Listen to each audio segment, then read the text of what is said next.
Hello viewers, welcome to my Nupur's kitchen. Good morning everyone. তো আজকে আমি আর্লি মর্নিংয়ে তোমাদের সামনে একটি নতুন ধরনের রান্না নিয়ে চলে এসেছি। তো এখানে আমি সয়াবিন সেদ্ধ করে অল্প একটু নুন, হলুদ আর লঙ্কার গুঁড়ো আর কর্নফ্লাওয়ার দিয়ে একটু ম্যারিনেট করে নিয়েছি। তো প্রথমে রান্নাটা করার জন্য আমি এখানে কড়াইতে সর্ষের তেল অ্যাড করে দিচ্ছি।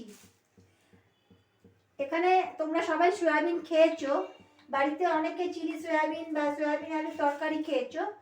তো আজকে আমি তোমাদের সামনে দেখাতে চলেছি সোয়া মেথি মশালা। এই রান্নাটা কিন্তু রুটি বা পরোটা বা ফ্রাইড রাইসের সাথে খুব ভালো যাবে।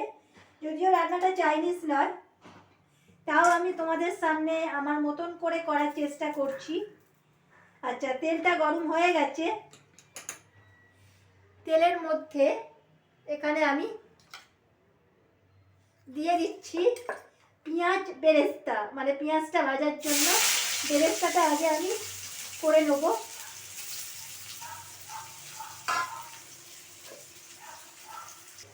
আচ্ছা, পেঁয়াজটা যতক্ষণ বেরেস্তা হচ্ছে দেখিয়ে দিই আলুগুলো ঠিক এরমভাবে টুকরো করে কেটে নিতে হবে। ঠিক এইরকম একটু সাইজে বড় রাখতে হবে। আর কি কি উপকরণ লাগবে আমি তোমাদেরকে দেখিয়ে দিচ্ছি। এখানে লাগছে পেঁয়াজ কুচি, তার সঙ্গে এখানে লাগছে ক্যাপসিকাম কুচি, টমেটো পিউরি, আদা, পেঁয়াজ, রসুন, কাঁচা লঙ্কা, জিরে বাটা, আর তার সঙ্গে এখানে লাগছে লঙ্কার গুঁড়ো, হলুদ, ধনে গুঁড়ো, জিরে গুঁড়োর একটা পেস্ট। আচ্ছা, ফোড়নের জন্য আমি এখানে নিয়ে নিয়েছি তেজপাতা, দুটো গোটা শুকনো লঙ্কা আর গোটা জিরে।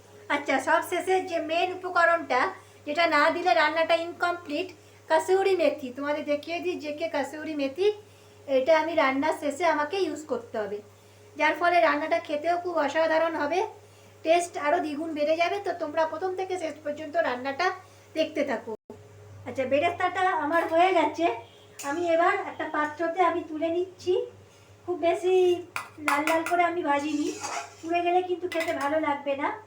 তো আমি এরকমভাবে একটা পাত্রতে তুলে দিচ্ছি। ওই তেলের মধ্যে আমি দিয়ে দিচ্ছি আগে থেকে কেটে রাখা আলু। আচ্ছা, আলুটা দেওয়ার সাথে সাথে আমি একটুখানি নুন দিয়ে দিচ্ছি, খুব সামান্য। আলুটা আমি কোনো রকম এখন হলুদ দেবো না, নুন দিয়ে আমি আলুটা ভালোভাবে একটু ভেজে নিতে হবে লাল লাল করে। আচ্ছা, আলুগুলো আমি গোল্ডেন ব্রাউন করে ভেজে নিয়েছি। আলুগুলো আমি এবারে একটা ঝাঁঝরির মধ্যে তুলে রাখছি। ওই আলু ভাজার তেলেই আমি একে একে নিউট্রেলাগুলো দিয়ে দেবো।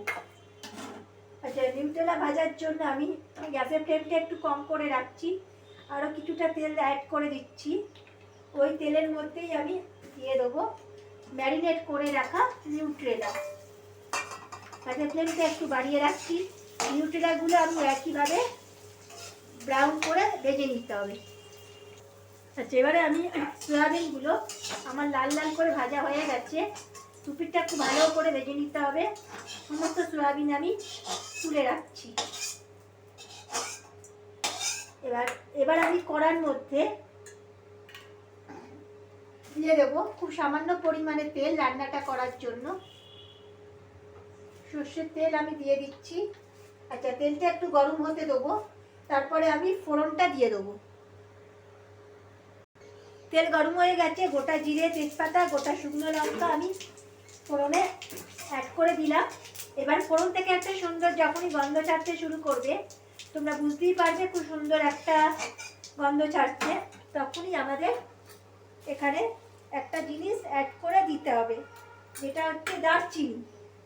দারচিনিটা দিলে আরও একটু সুন্দর ফ্লেভার আসবে বা সুন্দর একটা সেন্ট আসবে। তোমরা চাইলে গোটা গরম মশলা দিতে পারো। এরপরে আমি এখানে অ্যাড করে দিচ্ছি কিছুটা পরিমাণে বাটা মশলা, যেটা আমি আদা, পেঁয়াজ, রসুন, জিরে, কাঁচা লঙ্কা, তোমরা কিন্তু চাইলে সেপারেটলি মশলাটা দিতে পারো। তো আমি এখানে একসাথেই পেস্ট করে নিয়েছি, তোমরা চাইলে আলাদা আলাদাভাবেও দিতে পারো। মশলাটা একটু ভালো করে সময় নিয়ে কষাতে হবে, ততক্ষণ না তেল ছেড়ে আসছে। আচ্ছা, মশলা থেকে তেল ছেড়ে এসেছে। এখানে আমি এই বাটা মশলাটা, যেটা গুলে রেখেছিলাম বাটা মশলার মতন, এটাকে আমি পুরোটাই আমি এখানে দিয়ে দেবো। এই মশলাটা দিয়ে আরও কিছুক্ষণ আমাকে কষাতে হবে। এবারে আমি টমেটো পিউরিটাও অ্যাড করে দিচ্ছি। সমস্ত মশলাটা আমি দিয়ে দিলাম। আচ্ছা, দিয়ে দিচ্ছি ক্যাপসিকাম কুচানো। এবার সমস্ত কিছু খুব ভালোভাবে আমাকে মেশাতে হবে, যাতে করে খুব সুন্দর একটা মশলা থেকে কালার আসে আর তেলটাও যাতে ছেড়ে দেয়। আচ্ছা, এখানে আমি এই মশলাটা দিয়ে দিচ্ছি, সানরাইজ সোয়া কারি মশলা। এটা একটুখানি আমি অ্যাড করে দিচ্ছি, তাতে করে কী হবে, রান্নার স্বাদটা আরেকটু বেড়ে যাবে। এবারে আমি মশলাটা ভালো করে আমি কষিয়ে নেবো। আচ্ছা, মশলাটা আমার কষানো হয়ে গেছে, মশলা থেকে একটু তেল ছেড়ে এসেছে। আমি এখানে অ্যাড করে দিচ্ছি 1/2 টিস্পুন জয়িত্রী পাউডার আর জায়ফলের গুঁড়ো। এ দুটো একটা ড্রাই রোস্ট করা ছিল, এই দুটোই আমি খুব ভালো করে মিশিয়ে নিচ্ছি।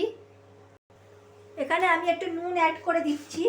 আলু আর সয়াবিন ফ্রাই করার সময় যেহেতু আমার নুন দেওয়া ছিল, তো আমি এখানে পরিমাণ মতন নুনটা অ্যাড করে দিচ্ছি। নুনের পরিমাণটা অবশ্যই তোমরা বুঝে দেবে, নুন বেশি হলে খাওয়া যায় না, তো আমি সেই জন্য খুব সামান্য পরিমাণে নুন অ্যাড করে দিলাম।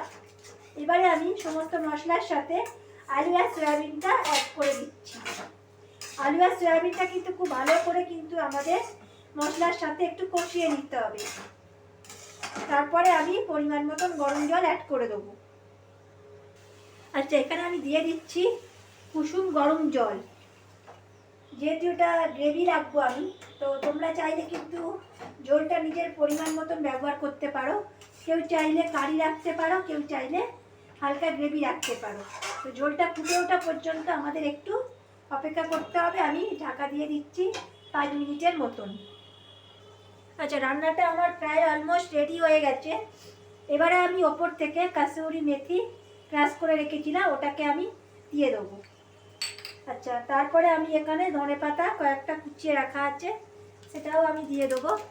আর দিয়ে দিচ্ছি সানরাইজের গরম মশলার গুঁড়ো, এটা খুব সামান্য আমি অ্যাড করে দিচ্ছি। এবারে সমস্ত উপকরণ খুব ভালোভাবে আমি মিশিয়ে নিচ্ছি। আচ্ছা, তোমাদের সামনে আমি দেখিয়ে দিচ্ছি।